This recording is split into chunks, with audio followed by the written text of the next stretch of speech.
With ADHD, often when things get complicated, we really seek to simplify them, and we see that when there's chaos and noise around us and we sort it all out, when we simplify our environment, we finally have space to think.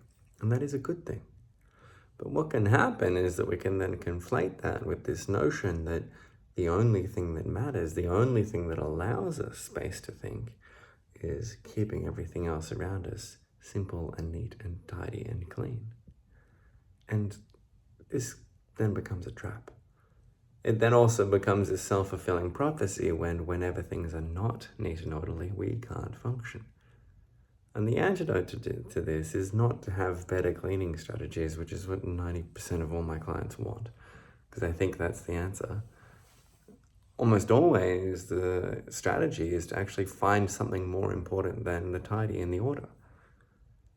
Because when things are too disordered and crazy and chaotic, we can't function. Yes, that's true. But there is a limit, and it's not that out, We can function pretty well when things are just a little bit disordered, when we have something else bigger that we care about more. And we have a passion, a purpose, a mission, a project that we are committed to. The mess and the disorder it matters a lot less, and we can get on and rise above and do exceptionally well. But we'll never even open our minds up to that if we feel like we can't access it until everything is neat and orderly.